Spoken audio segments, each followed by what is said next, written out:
Bienvenidos sean una vez más a Persistencia Retiniana, un podcast dedicado al séptimo arte. Yo soy Ricardo Rosales y estoy aquí con Celia Sutton. una semana más en este podcast. Yo sé que la semana pasada les prometimos que hablaríamos de la mirada masculina. Sin embargo, decidimos iniciar una nueva sección que esperamos mantener todos los meses y es a inicio de cada mes darles un par de recomendaciones que puedan encontrar en plataformas sobre cine que nos guste mucho y que les recomendamos que vean en alguna de las plataformas más conocidas. Sí, así es. Y además, luego parece que los catálogos de Netflix o Amazon a veces no tienen nada, pero si le buscas y te metes un poquito a buscarla, a investigar, sí encuentras algunas opciones muy, muy padres para ver, ¿no? Y aparte, este programa también tiene como objetivo vencer al algoritmo, ¿no? Que siempre recomienda puro cine chatarra.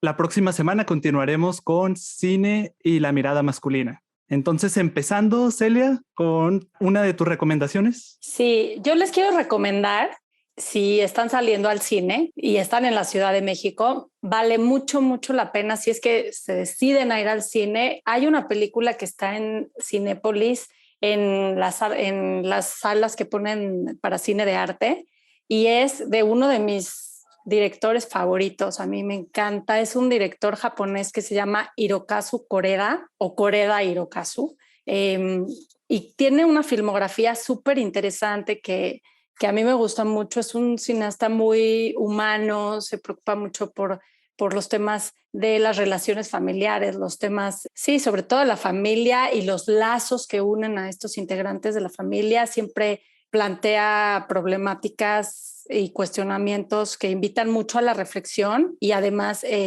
los niños son personajes importantes en su cine. O sea, a mí me gusta mucho este director y esta vez está, como te digo, en las salas de arte está la película que se llama La Verdad. No sé si la viste, pero es muy buena. Y además esta vez sale de Japón, que normalmente toda su filmografía es filmada ahí, para filmar en Francia. Entonces, eso es comúnmente los directores de pronto deciden salir de su país y empezar a filmar o hacer una película en otro lado y no todos logran comprender la cultura en la que están filmando, ¿no? De comprender, digo, las barreras del idioma es un obstáculo, pero creo que Koreda logra franquear esas diferencias y esas baches como culturales y comprende muy bien las formas de relacionarse de la familia europea de clase alta. Y es una película bastante divertida, muy interesante y que sí invita mucho a la reflexión, la verdad. Ahora que lo mencionas, la realidad es que no la he visto. Creo que ya habíamos comentado esto anteriormente, pero yo soy de la comarca lagunera, de acá de Torreón, Coahuila, y acá no llegan, las salas de arte son muy raras y ese tipo de películas no suele llegar. Creo que sí llega de vez en cuando el festival de cine francés que tiene Cinépolis, pero en muy poquitas salas y salas de arte casi no se abren acá, pero definitivamente la voy a ver. Si me la recomiendas, pues la tendré que ver en alguna página ahí de las aguas democráticas del internet. Exactamente, eso es lo que te iba a comentar. Digo, la experiencia de ver cine en el cine, pues es muy rico, ¿no? Entonces, si se puede, pues está increíble, pero si no, creo que es una película que se puede ver en algunas páginas o en streaming, en algunos de las, en la web, ahí puedes encontrar y creo que vale la pena visitar esta película porque sí nos invita, como te digo, a entrar en un mundo muy interesante en el que se sumerge en el mundo del espectáculo, toca muchos temas que ahorita les quiero platicar, pero que si puedes encontrarla en algún lado, creo que vale la pena verla. ¿Por qué no nos platicas un poquito más de qué va la trama? Es una familia con Catherine Deneuve, que es la protagonista, que además hace un papel que te da mucha risa porque tiene un manejo del humor muy interesante, pero es una actriz madura y que por lo mismo ya no tiene los papeles que solía tener, una diva del cine. Entonces, aquí Koreda, como te digo, plantea muchos de los temas que son base o hilo conductor de su cine, como es la familia y las relaciones familiares como son complicadas Entonces, su hija es precisamente Juliette Binoche, entonces también hace un papel y una interpretación increíble. Y entonces esta hija, Juliette Binoche, regresa de Estados Unidos, donde tiene una familia, donde está casada con un actor no muy famoso y medio que es Ethan Hawke, que también hace un buen papel, pero es un actor que no es muy reconocido, que la verdad es un actor mediocre, por decirlo de alguna forma, y con su hija pequeña. No te digo, los niños para Coreda de pronto son estos detonadores de emociones y son estos testigos que están escuchando y que todo lo ven y que sí transmiten esa parte más humana y emotiva. Y se centra toda la película en el vínculo entre estas dos mujeres, ¿no? Entre mamá e hija. Entonces, esta relación materno-filial es la principal de la película y las dos, y obviamente con el tema que es central, que es la verdad y la búsqueda de esa verdad y cómo cada una puede interpretar su propia verdad de acuerdo a sus recuerdos, de acuerdo a sus vivencias y a sus emociones y cómo cada una tiene ciertos recuerdos que detonan emociones y para ellas esa es su verdad, ¿no? Entonces no les quiero spoilear toda la película, pero esa búsqueda de la verdad a partir de unas memorias o de una autobiografía escrita por la actriz mayor, o sea, por Catherine Deneuve, por la mamá, ella escribe sus memorias y viene la hija a este reencuentro después de muchos años con su madre para ambas encontrar esa verdad que cada una o esa verdad que para cada una es subjetiva, ¿no? Y vemos ese cuestionamiento sobre lo que es la verdad, ¿no? Y ese es el tema central de la película. Pero a partir de este tema, Coreda se enfoca en muchos otros temas o subtemas que son súper interesantes. Por ejemplo, el cine dentro del cine. O sea, es un ejercicio cinemático increíble, metacinemático, porque nos muestra a esta actriz mayor en un papel, está haciendo una película, pero de un papel que le ofrecen secundario, en el que ya no es la protagonista y cómo lo sufre, ¿no? Ese es otro tema que se ve mucho en el cine. Estas actrices que cuando ya son mayores ya no pueden tener esos roles protagónicos, la pérdida de la belleza, el paso del tiempo, el envejecimiento, todo eso que en el cine es pues trágico, ¿no? Para una actriz que hemos visto en muchas ocasiones, ¿no? Y que hemos visto también, por ejemplo, a la misma Juliette Binoche en películas como Clouds of Sils Maria. Ajá, de Asayas, claro. Justamente también interpretando un papel de una actriz ya madura que compite con otras actrices más nuevas y que se siente un poco dejada de lado y todo eso, ¿no?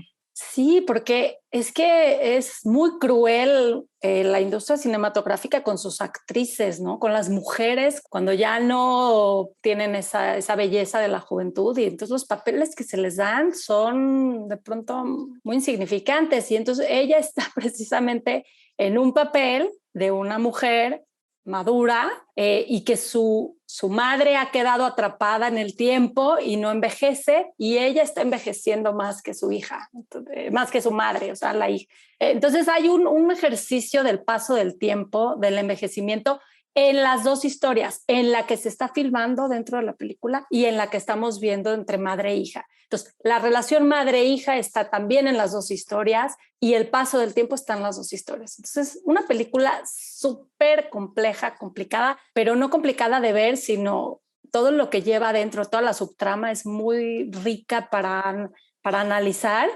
pero muy divertida de ver, porque esos diálogos que Coreda, como te digo, a pesar de no hablar francés, entiende muy bien esa esencia de esta familia burguesa europea y que hay estos diálogos muy inteligentes, muy ácidos, con mucha carga de todo lo que viene detrás de la niñez misma de Juliette Binoche cuando viene a encontrarse y de esa niñez de ser hija de una actriz tan importante, de una diva. Entonces hay una carga fuerte en los diálogos, hay humor, hay una contraposición del cine europeo con el cine norteamericano, con el personaje que te digo de Ethan Hawke, que es un actor de Hollywood que llega a Europa. Y entonces también un ejercicio de contraponer lo que es el cine de autor europeo con el cine comercial norteamericano y hay diálogos súper interesantes sobre eso. O sea, la verdad es una película muy rica para desmenuzar y analizar. Así es, y con dos actrices increíbles, la verdad, Catherine Deneuve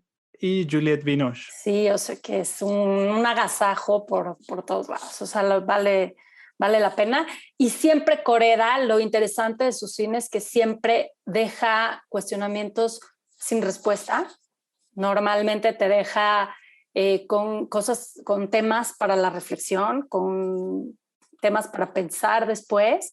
Y su intención, siempre lo ha dicho, es no dejar respuestas en el espectador, sino que te quedes tú pensando y que el efecto de su cine lo sigas trabajando después de días de ver la película, ¿no? O sea, así le llamó, de hecho, Fernanda Solórzano en alguna crítica que leí de ella alguna vez o en algún video, que decía que hay algo con su cine que es como un efecto Koreda, que el golpe de su cine te viene cayendo igual y después de días de verlo, ¿no? Del tipo de directores que te da información para reflexionar y que tú busques la respuesta a la pregunta que plantea, ¿no? Uh-huh. Y que te hace sentido mucho tiempo después, de acuerdo también a la experiencia A tus personal y todo, vivencias. claro. Uh-huh. Hay muchas películas que de él que podríamos recomendar, pero si no han visto, por ejemplo, Un asunto de familia, está en Netflix, es muy accesible, la pueden ver y es muy divertida, es una joya, la verdad. No nos la vamos a perder, al menos un asunto de familia, porque la verdad pues no ha llegado Pero la aquí. verdad, como te digo, la pueden buscar ahí en alguna página o en algún lado en internet.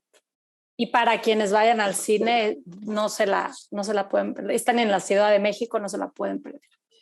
¿Tú qué nos recomiendas, Ricardo? ¿Cuál es tu primera recomendación? Este mes, julio que acaba de pasar, me puse a ver la filmografía de Pablo Larraín, el director chileno. Y justamente Netflix tiene casi todas sus películas. Tiene ahí su ópera prima, que es La Fuga. Tiene su segunda obra, que es Tony Manero. Le falta la tercera, que es Postmortem. Pero tiene No y El Club. Antes tenía Jackie, me parece el año pasado tenía Jackie en su catálogo, pero ya la removieron. Pero Uh-huh. les quiero recomendar en este podcast Tony Manero. Es una película chilena muy interesante. Es muy perturbadora la película. Con Alfredo Castro en el papel principal, esta película trata sobre un hombre en los años 50 en Chile que está obsesionado, muy obsesionado, con Tony Manero, este personaje de Fiebre de Sábado por la Noche, interpretado por John Travolta. Y él tiene este sueño de, en un bar en el que trabaja, poder lograr un número sobre Fiebre de Sábado por la Noche con sus compañeros que laboran con él en este club. Pero la verdad es que es un hombre, fíjate que para hacer una especie de símil, obviamente con sus diferencias, es muy parecida a The Joker de Todd Phillips. De pronto juega con esta nota de que tal vez el personaje principal tenga algún tipo de trastorno mental y es una persona intolerante a la frustración y que responde a esta intolerancia de una forma muy violenta. Entonces, desde los primeros minutos, Pablo Larraín te ataca con una escena muy choqueante de este hombre que escucha ruidos a través de la ventana de su habitación, se asoma y ve a una anciana indefensa siendo atacada por una banda de individuos. Hay que recalcar que en los años 50 Chile, esta película está al menos ambientada en el Chile de la dictadura de Pinochet. Entonces era un Chile un poco en descontrol. Entonces ve a esta mujer a esta ancianita siendo atacada por unos jóvenes y acude a su rescate. Y de hecho, uno se pone feliz por la anciana al verlo intervenir y la acompaña a su casa, se ofrece a acompañarla a su casa, pero lo que ahí sucede de verdad te deja mudo. Yo recuerdo esa secuencia y es muy choqueante. Entonces, toda la película es así, él con su obsesión de poder encarnar a Tony Manero, incluso llega a entrar a un concurso de imitadores. Algo que me encanta también es que dura muy poquito, no durará más de una hora y media y está llena de adrenalina, está lleno de esta atmósfera lúgubre del Chile en la dictadura de Pinochet, de este personaje trágico que parece olvidado por el mundo y la única forma casi de liberarse de esta frustración es a través de la violencia. Es buenísima. Suena muy interesante y sí, creo que vale la pena darse un clavado en ese mundo, ¿no? En ese mundo oscuro Me recordó un poco yo no la he visto, pero por lo que Ajá. comentas, me recordó un poco como al Rey de la Comedia de Scorsese. Exacto, Es como exacto. ese tipo de personajes como tragicómicos, ¿no? Un poco o no.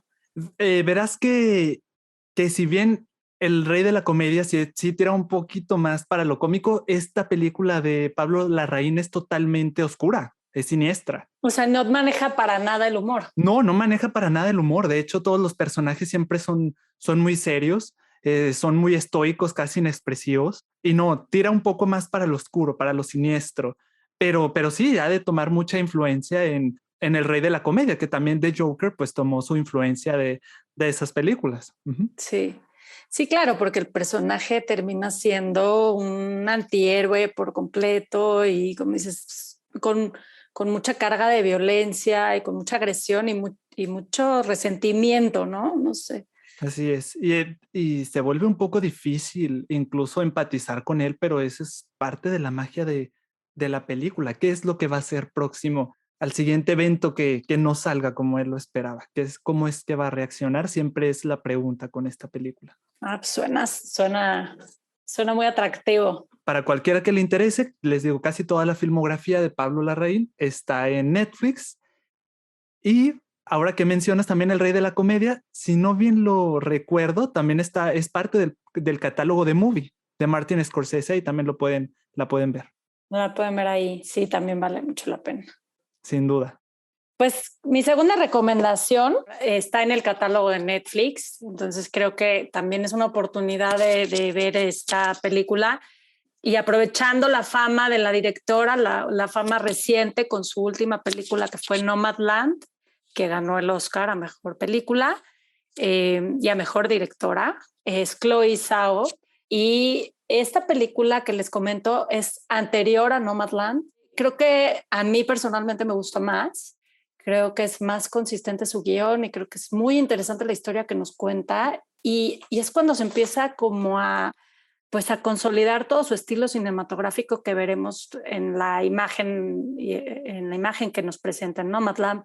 Pero aquí esta película se llama The Rider y está basada en hechos reales, en el personaje. De hecho, el personaje principal, el protagonista, se representa a sí mismo, se interpreta a sí mismo en la película, que es Brady Jandro, interpreta al protagonista que es Brady Blackburn, pero se está haciendo, está representándose a sí mismo y es un joven vaquero o un cowboy de estos de rodeo y toda la película está ubicada en este contexto de vaqueros de rodeo y la importancia o relevancia, lo vital que es para ellos poder seguir compitiendo en estos festivales de rodeo a pesar de sí mismos, de su salud o de los golpes que puedan recibir. Y es la tragedia es tener que dejarlos por alguna circunstancia externa y esto es lo que nos plantea la película, ¿no? Cómo a este personaje se le recomienda no seguir haciéndolo por cuestión de seguridad o de su salud y este personaje vive esto como una verdadera tragedia porque eso es lo que les han enseñado en su vida, que esa es la esencia de la vida, esa competencia que los hace sentirse vivos y ese dilema de sacrificar incluso la vida misma por seguir en el rodeo, ¿no? Entonces es muy trágico, pero la forma en que lo presenta ella es muy sutil, tiene una forma de filmar. Desde que empieza la película, tiene unas tomas de un caballo en el que se ve el pelo del caballo en unos tonos entre sepia y cobrizos y el movimiento es de verdad de dejarte sin aliento y toda la relación de él con su familia, las expectativas que tiene la misma familia de este cowboy de seguir compitiendo y aparte el sinsentido de la vida cuando debe dejar de competir. Ahora, ¿qué sigue, no? O sea, ¿qué puede hacer después cuando ya no puede seguir compitiendo, que es lo que ha hecho toda su vida y es para lo que ha sido entrenado, educado? Entonces, eso es como lo trágico, ¿no? Entonces, hay una confusión en el personaje, un sinsentido, un sin rumbo en su vida, que no sabe para dónde ir. Y toda esa crisis existencial está planteada por Chloe Zhao de forma muy contundente y muy sensible, ¿no? Tiene ese lado muy sensible de comprender, a pesar de la rudeza de los personajes, de comprender su lado más sensible, ¿no? Fíjate que justo ayer la vi, cuando me comentaste que estaba en Netflix, no dudé en verla porque mucho se comentó en la temporada de premios que The Rider era mejor, que Nomadland desde un inicio se decía, y yo no había tenido la oportunidad de verla, no me había dado el tiempo. Vi Songs My Brothers Taught Me.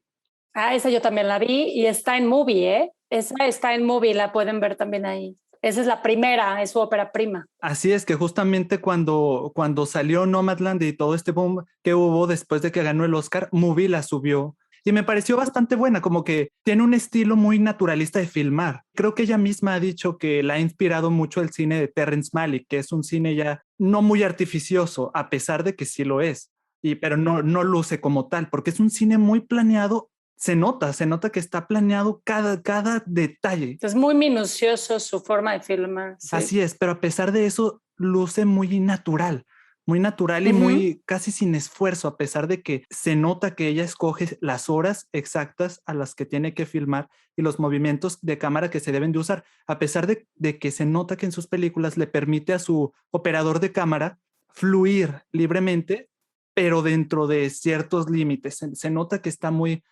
es muy detallista. muy detallista en su trabajo. Y en esa ópera prima también además combina un poco como un ejercicio documental también, ¿no? Parece como una especie de documental porque se mete en las reservas a ver cómo viven a ver cómo viven sus personajes, se mete a la reserva y es muy interesante esa relación de la hermana con el hermano y la familia y las relaciones, pero sí es en un estilo también un poco documental, porque los personajes de pronto incluso hablan a la cámara o miran a la cámara y comentan, ¿no? Y The Rider se aleja de eso, es totalmente ficcional. Sí, se aleja, pero la historia está basada en hechos reales, el personaje es el mismo, entonces ahí es donde mete ese sentido como realista y documental. Pues sí, obviamente hay tomas muy bellas. Te digo, se mete mucho en la mente de los personajes, en sus vivencias, con planos súper cercanos, con cortes, con close-ups, que casi estás dentro de lo que está sintiendo el personaje. O sea, no sé, filma sus ojos, filma su cabeza, no sé, es como muy invasivo, es una cámara muy invasiva, cortes muy cercanos y de pronto se nos va al alejamiento, unas panorámicas muy bellas y entonces tiene ese contraste entre lo cercano y la amplitud del paisaje, las panorámicas, los rodeos. Entonces tiene esa combinación de las dos cosas que la hace súper atractiva, ¿no? Definitivamente, a mí me encantó eso que comentas, el contraste tiene unas tomas tan cercanas que te mete al conflicto y casi como que hace que te apropies de ese conflicto, que te pongas en los zapatos de sus personajes, pero a la vez los hace otras tomas tan distantes, con estos panoramas enormes, desérticos, infinitos, que no le ves ni principio ni fin, donde el personaje se ve como un monito, una hormiguita así tan chiquito y te hace saber que sí, la vida es difícil, pero eres solo un granito de arena en un mar intenso, ¿no? Increíblemente vasto. Y cómo el personaje siente su conflicto enorme, así ¿no? es. Pero sí, siendo cada uno tan pequeño. Pero tú eres nada más una pieza tan pequeña de un engranaje enorme. Y tienes razón. ese contraste me gusta muchísimo. Yo te digo, la vi ayer y me gustó muchísimo. No pude no identificarme con este personaje que le roban, o sea, la vida misma, porque, bueno, su deporte es muy peligroso. Él se dedica, como nos comentabas, a los rodeos, a montar potros salvajes que no están acostumbrados a llevar a alguien en la espalda y empiezan a corvear violentamente y los tumban y los pisan, ¿no? Entonces a este personaje le pisa uno de estos potros la cabeza y lo deja con secuelas, con convulsiones parciales que de pronto tienen cierta manifestación motora y ya no puede él desenvolverse en el rodeo como quisiera. Entonces la vida le arranca. Y corre peligro su propia vida, porque cada que se sube a uno de estos potros o cada que entra en una de estas competencias de rodeo, está arriesgando su vida, ¿no? Entonces ese es el conflicto. ¿Qué vale más? ¿No? Sí, es increíble. pero te digo, o sea, el destino, el azar, que claramente él la tiene muy perdida, o sea, porque por el deporte que realiza, le quita su sueño, el sueño de toda su vida se lo arrebata. Todo, y lo peor es que ese sueño es parte de su ADN, es lo que lo hace ser él. Entonces se ve arrebatado de esta esencia misma del yo y pues ahora ¿qué hace? Se queda vacío. No, y además es esta, no solo su esencia del yo, sino también es la esencia de pertenencia a toda su comunidad, Así porque es. si no, y además eso es lo que lo hace ser admirado, querido y parte íntegra de esta comunidad, y si no, de pronto, ¿qué va? Si no hace eso, ¿qué será? ¿O quién lo va a reconocer? Entonces, el reconocimiento del otro también es sumamente importante, ¿no? Y de hecho, él vive, algo que me parece muy fuerte es que él vive en solitario su padecimiento. No le dice Su a nadie, agonía. no le dice a Sí, nadie que él ya no puede participar en los rodeos porque motrizmente no está de forma óptima para hacerlo. Y todo el mundo lo alienta y le dice, ¿cuándo vas a regresar? Ya te quiero ver ahí. Y parece, lo hacen, yo creo que incrementan en él el conflicto de que el rodeo es él. Y si no hay rodeo, no existe él. Y eso es claro. algo muy doloroso. Y algo que me encanta también es que Chloe Zhao, a pesar de que se mete en una enorme tragedia, la película es muy contenida y nunca llega al melodrama. Sí, no. Nunca, a pesar de que incluso el final puede ser muy desgarrador sobre la decisión que toma en su vida, nunca llega al melodrama. Y es distante, es contenida y es muy hermosa visualmente y narrativamente. Es una película visualmente preciosa. Sí, sí, para no spoilear más, pero sí deben de darse un clavado, verla y disfrutarla, porque sí es muy disfrutable y creo que es muy redonda, como dices, su final es muy redondo, con los personajes además interpretándose a sí mismos, entonces la hace muy personal, muy humana y además sí provoca una fuerte empatía y emoción en el espectador, cosa que quizás no consigue tanto, no sé, pero me gusta más. Sí,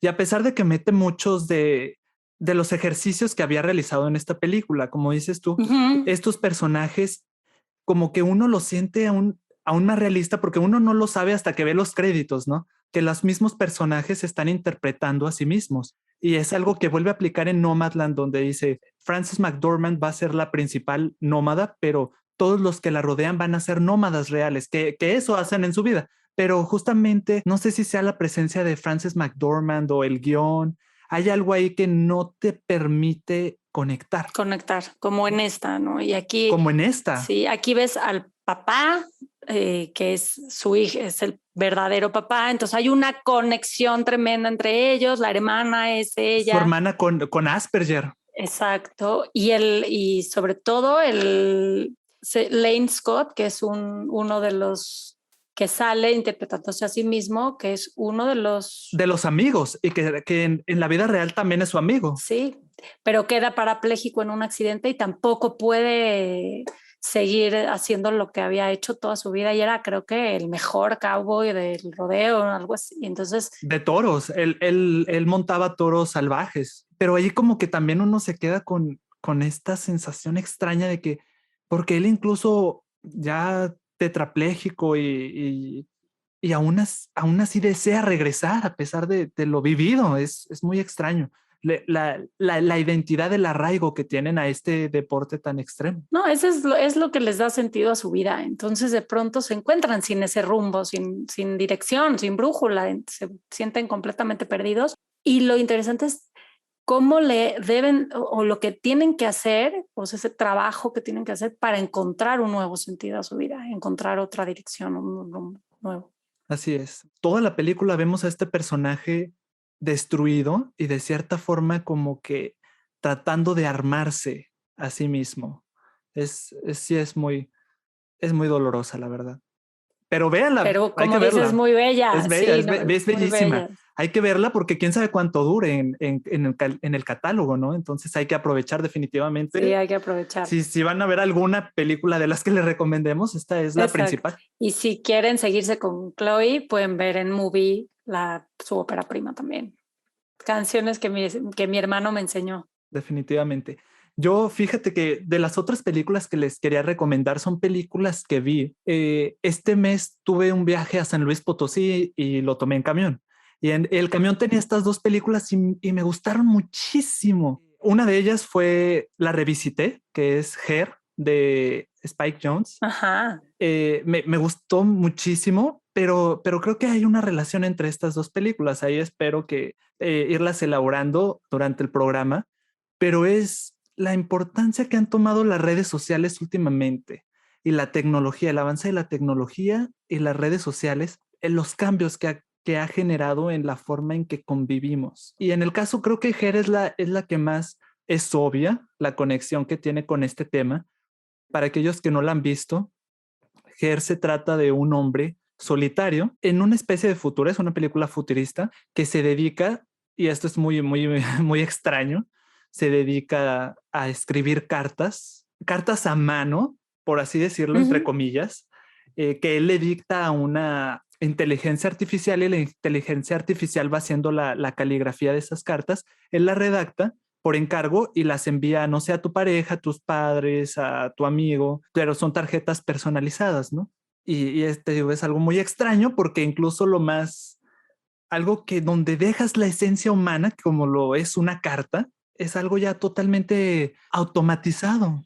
Entonces este hombre, que por cierto está sufriendo una ruptura de lo que pareciera ser una pareja de muchos años a quien aparentemente amo mucho, ve en un anuncio que se está promocionando una nueva inteligencia artificial que se adapta a lo que quiere su comprador y de cierta forma le hace compañía. Es una especie de asistente virtual, como ya existen ahorita muchos, no los nombraremos, pero que aprende de la interacción con el usuario. Entonces, esta inteligencia artificial y este hombre, conforme van interactuando, logran hacer una especie de conexión muy íntima que incluso llega a mantener una relación con esta inteligencia artificial, ¿no? No, llega a involucrarse sentimentalmente, o sea, se enamora perdidamente de su inteligencia artificial. Y de hecho, el actor es Joaquín Phoenix, que lo hace increíble. Es, creo, de sus mejores papeles. A mí me encanta esa actuación ahí.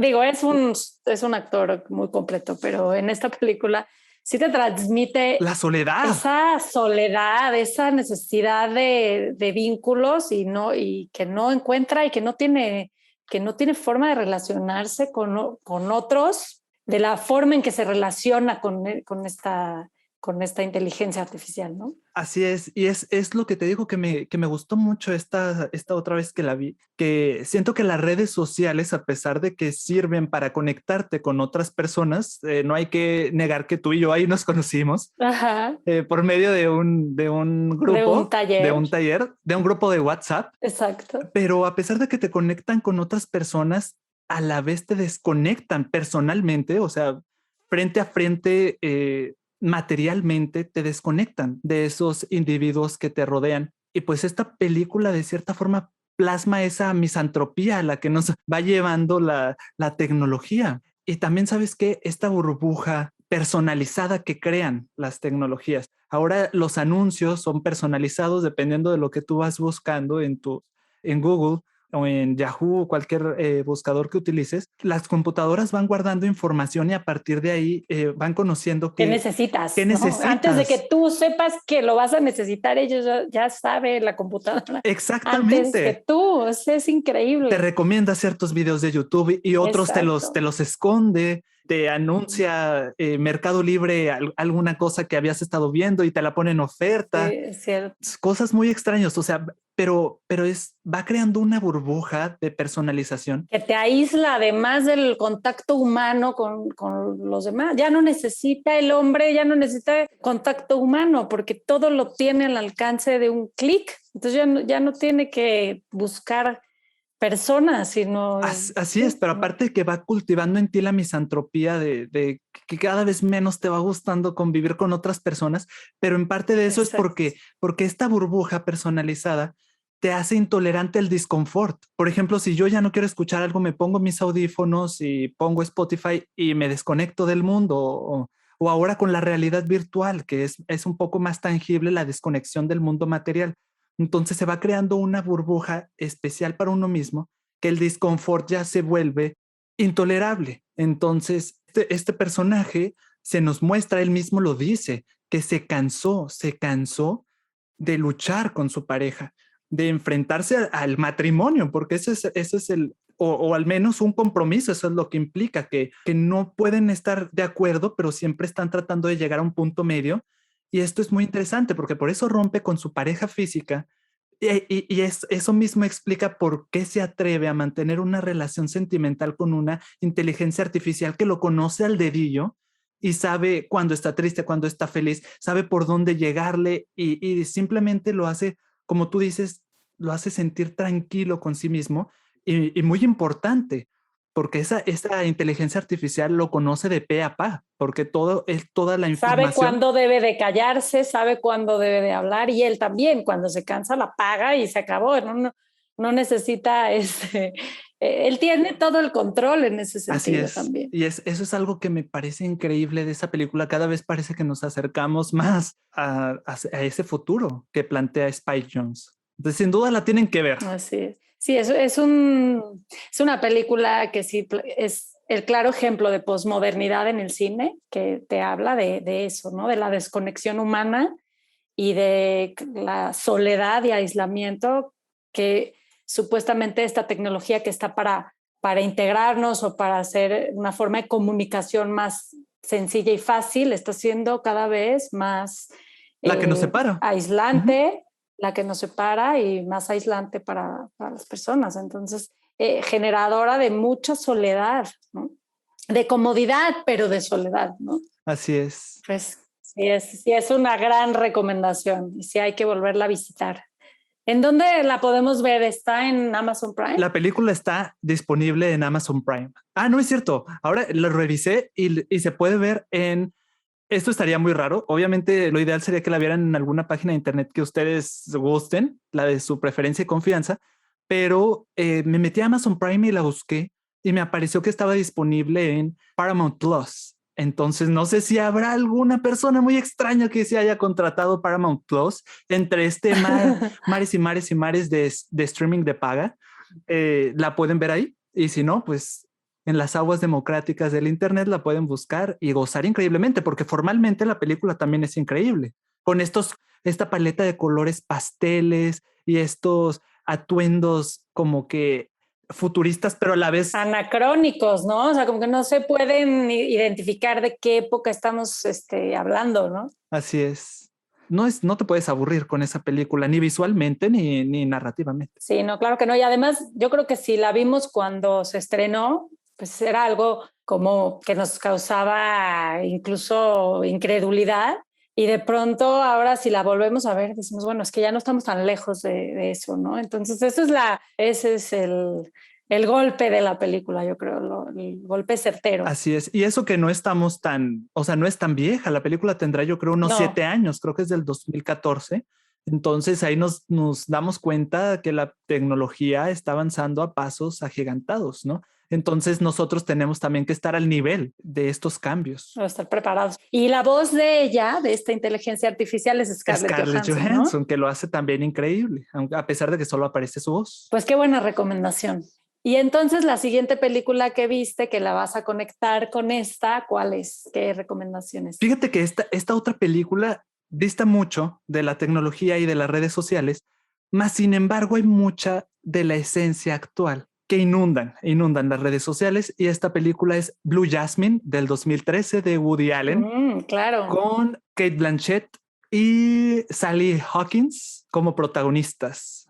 Esta película, ahorita más o menos elaboro un poco porque la conexión, pero esta película se trata de una mujer que se llama Jasmine, aparentemente, o ese es un nombre que ella se creó para sostener las mentiras de su vida. Es esta mujer interpretada por Kate Blanchett, que estuvo acostumbrada a ser parte de la burguesía, es una mujer que todo le ha salido aparentemente bien en su vida, es increíblemente rica, se casó con un hombre aparentemente de negocios, más sin embargo la película inicia en un bache enorme que tiene en su vida, ya que su marido era realmente un estafador. Entonces no se nos dice muy bien por qué, pero la policía lo busca, lo encarcela, él se suicida y ella se queda literalmente en la calle porque todo el dinero lo recoge el Estado. Y pues entonces nosotros la vamos siguiendo en esta nueva vida que tiene ella que hacer, regresando a vivir a la casa de su hermana, que aparentemente, y entre comillas, o al menos en el parecer de Jasmine, es una fracasada, interpretada por Sally Hawkins. Es una mujer más de clase media baja, divorciada, con madre soltera de 2 hijos, que sale aparentemente con puro patán, con puro hombre sin mucho futuro. Y pues ese es un choque enorme en la vida de Jasmine, que se había tratado de pura opulencia.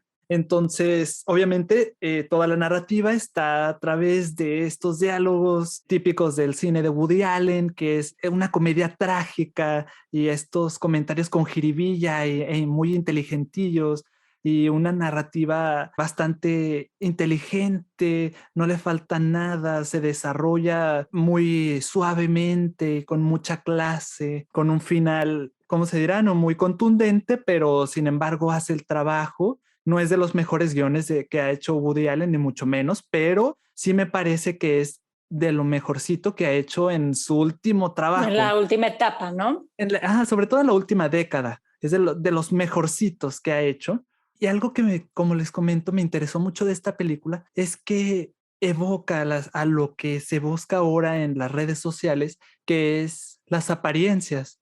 Esta mujer se crea una historia, una especie de aura, de anécdota alrededor de ella que es pura falsedad, y trata de mantenerla hasta el fin. Y esa misma falsedad es la que le ocasiona todos sus problemas, el conflicto principal. Ya para el final de las películas se nos revela cómo es que la policía llegó con su ex marido, y duele saberlo, porque como espectador uno sabe que todas estas mentiras y esta fantasía que envuelven a Jasmine la van a terminar destruyendo. Claro, porque es como si toda su identidad está forjada en un castillo de cristal o en un castillo de naipes, y entonces de pronto se cae y se le cae y se le derrumba todo lo que en donde estaba parada era un pedestal de mentiras, entonces se cae. Así es, y sabemos como espectador lo frágil que es este castillo de cristal o de naipes, y sabemos que va a caerse en cualquier segundo, solo estamos esperándolo, ¿no? Y también porque se nos muestra que esta mujer, sobre todo, que es otras cosas que causan las redes sociales por este esfuerzo que hacen las personas por mantener su fantasía, que derivan en trastornos psicológicos como ansiedad Sí. y depresión. Sí, De sí, hecho, claro. todos los personajes aquí, sobre todo mediados por Jasmine, por ejemplo, al menos la hermana quiere caber en esa fantasía también que le plantea la hermana, que es lo que debería de ser idealmente su vida, ¿no? Y la hermana Sally Hawkins intenta caber en ese molde que Jasmine le está construyendo a ella también, en esta fantasía que le está construyendo. Y pues ambos personajes principales las vemos sumidas en la ansiedad, en la depresión, que es algo, te digo, que vemos mucho en las personas que se aferran mucho a su realidad en las redes sociales, y las vemos siempre incluso mendigando amor, que ni siquiera es en lo que deberían de enfocarse. Y es triste, porque sabemos que esta naturaleza autodestructiva de Jasmine pronto la va a consumir. Y es muy buena realmente esta película. Me gustó bastante. ¿Y en dónde podemos verla? Esta película sí la podemos ver en Amazon Prime. Entonces, si tienen Amazon Prime, por favor, no duden en... A veces a la gente se le olvida. Eso me ha dado Amazon. mucha cuenta. Que compran muchas cosas por Amazon y tienen Amazon Prime sobre todo para los envíos gratis, pero se les olvida que toda esta gama de Amazon, de otras aplicaciones como la música y en este caso Amazon Prime Video, también viene incluido en esa suscripción que No, y están tiene un buen pagando. catálogo, sí se puede rescatar ahí algunas cosas, porque Tiene muchísimo. sí, como decíamos, y Netflix parece que no, pero de pronto sí puedes ahí rescatar algunas cosas. Ahí sí hay que decir que la inteligencia artificial o el algoritmo que maneja Netflix es muchísimo más avanzado que el de Amazon Prime, entonces no esconde tanto las cosas como el de Netflix. El de Netflix sí te presenta generalmente pura basura. Ajá, así es. Lo Entonces que está de hay que moda. buscarle mucho para encontrar, pero sí, sí puedes de pronto. Y Amazon Prime sí las tiene así como que un poco más, Más más a la claro, vista, más a más a la la vista. vista. Así es. Entonces, ¿cuál es tu última recomendación? Para terminar, les quiero recomendar una gran película, una película muy poderosa que se puede ver en Movie para los que tienen suscripción a Movie, que se las recomendamos. Es una película que pueden ver ahí. Hace poco estaba en Amazon Prime, pero ya la quitaron, la estuve buscando y la quitaron, pero les quiero recomendar Leviatán. Es una película rusa del director Andrei Zvyagintsev. Te salió perfecto, ¿eh? El ¿Sí? nombre. Sí, es un nombre un poco complicado, pero bueno, no sé pronunciar muy bien ruso, pero es un director muy intenso, es un director que se ha calificado como de pesimista, incluso su cine es un poco nihilista, que no deja mucho lugar para la esperanza, entonces es un cine un poco denso, pero es un cine muy humano y que además critica la realidad de su país, de su sociedad, de su gobierno. Es muy atrevido. Esta película incluso tuvo que ser editada y cortada en ciertas partes para poderse presentar en Rusia y fue en algunos lugares hasta vetada porque sí le tira duro a la iglesia ortodoxa, a la burocracia, al gobierno y a toda la sociedad en general, al abuso del alcohol, del vodka, pero con un humor muy, muy ácido y con, como te digo, un cierto deje nihilista e incluso pesimista en el que se va duro contra sus personajes y no les da salida. Entonces es una película fuerte, pero creo que el planteamiento es universal. Por eso es tan importante esta película y siento que puede tener eco en nosotros como mexicanos o incluso en cualquier otro país, porque el conflicto es muy universal y es este ciudadano promedio receptor de las injusticias de la burocracia y del Estado y que se encuentra solo frente a un sistema poderosísimo y sus derechos se ven afectados y no hay mucho que pueda hacer. ¿No? Es un personaje al estilo Job de la Biblia, en el que todo le sucede, le pasan muchas injusticias, vive muchas desgracias y no tiene forma de enfrentarlas. Y entonces está ese cuestionamiento de ¿por qué le suceden cosas malas a la gente buena? Bueno, a este personaje de pronto tiene, para que sepan un poquito de qué va, él logra desde hace muchos años atrás de la película comprar una propiedad junto al mar en un puerto. Es una propiedad bonita en la que él trabaja como mecánico y tiene un hijo de una esposa que muere al dar a luz y luego se vuelve a casar con otra mujer muy bella y vive con su hijo adolescente y de pronto el Estado quiere comprarle a una suma irrisoria su propiedad, darle muy poco dinero por ella para hacer ahí un consorcio y hacer uso de la propiedad, que ya después vemos que también es para hacer una nueva iglesia más grande, ortodoxa, y ciertas oficinas, pero quieren aprovecharse de él y sacarlo de ahí dándole una suma irrisoria de dinero. Y entonces él se tiene que enfrentar a todo el sistema burocrático y legal ruso. Entonces hay unas escenas que son de verdad increíbles en las que está en el juzgado con alguien, una mujer leyéndole pues leyendo toda la sentencia de su caso, pero es un plano larguísimo en el que se nos va acercando muy poco a poco a esta mujer que está leyendo y son términos legales complicados que no tienen ningún sentido y lo único que te dejan ver es que él no va a poder enfrentar a esta burocracia y a este Estado. Entonces, a partir de ahí, un amigo suyo, abogado, viene a ayudarlo, pero resulta que se enamora de la esposa y suceden otras cosas, pero en el plano personal, en el plano familiar, en el plano legal, por todos lados le empieza a ir mal a este hombre. O sea, no tiene ya, lo vemos como sin salida, ¿no? Ujú. Está contra este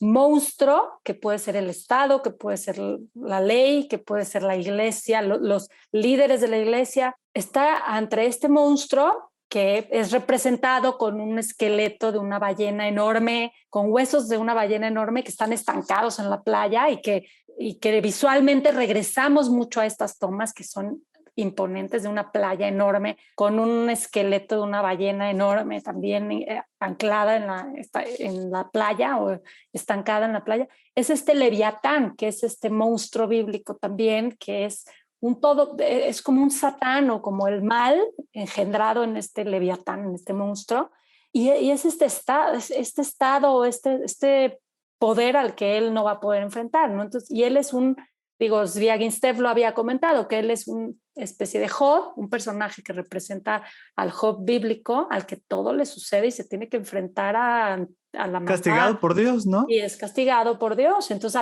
y es castigado en muchos ámbitos de su vida, como te digo, en el personal, en el familiar, en el económico, en todos lados. Y este personaje, pues sí, termina sin esperanzas, ¿no? Es una película un poco nihilista, pero lo que busca Zviagintsev es poner el dedo en el renglón sobre la problemática de la corrupción, de la burocracia, del alcoholismo, porque los personajes salen completamente alcoholizados en un afán de no estar de no vivir en lo que le está pasando. Entonces él se ahoga en el vodka, salen sus peores instintos y su violencia. Entonces hay todo un planteamiento de lo que estaba sucediendo con la sociedad rusa, de lo que está sucediendo con la corrupción, de este enriquecimiento de los poderosos, y entonces por eso es una historia tan universal y por eso nos podemos identificar en México y en cualquier país, porque se puede aplicar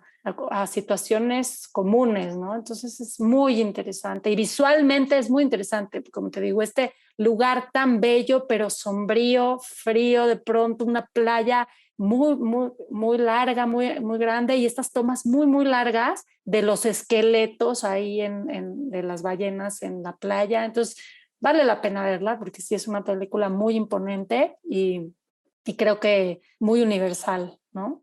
Y si no han visto de él, lo digo, tiene películas tremendas. La que siguió de esta es Loveless o Sin Amor, no sé si la viste, pero también No, fíjate que no las he visto. es brutal también. Sin Amor es tremenda, o sea, sí, es brutal tanto como con sus personajes como con el espectador, ¿no? De pronto es fuerte.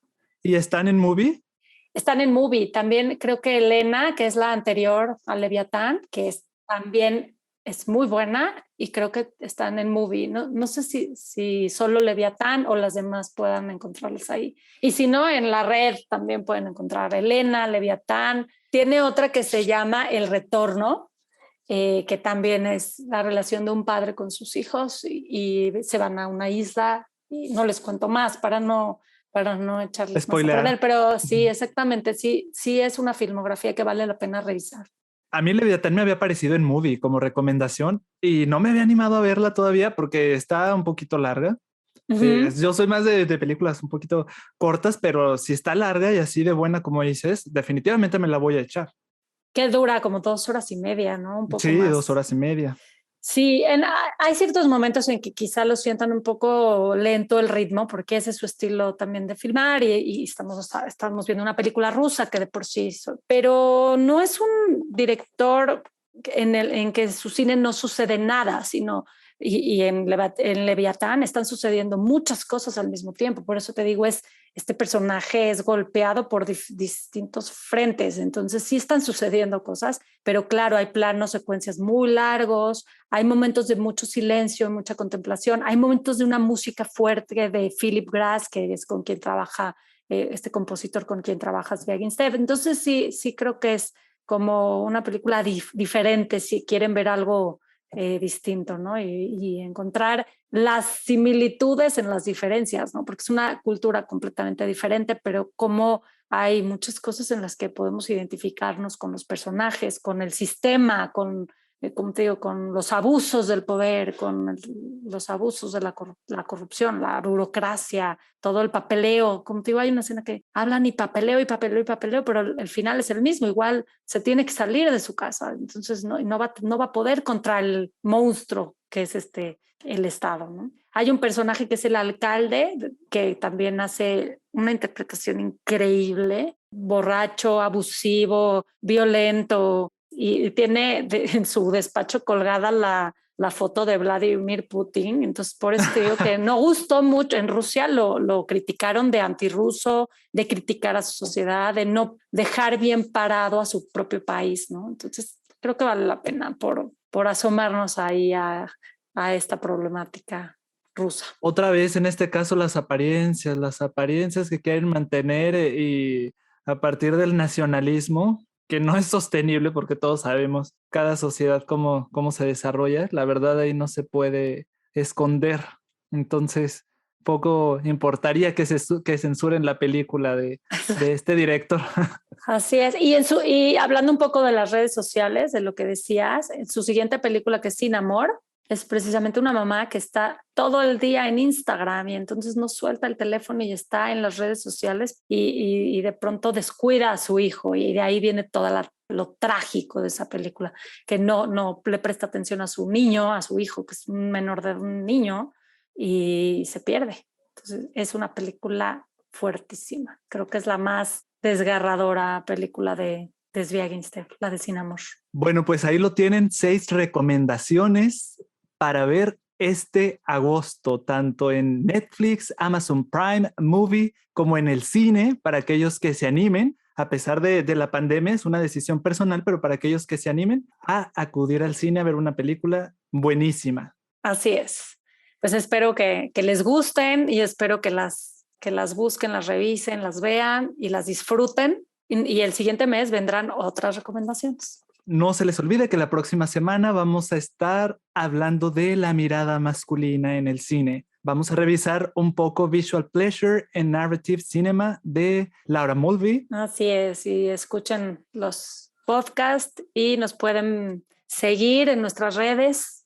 A mí en Twitter, @Celsut, en Instagram, @Celisuton.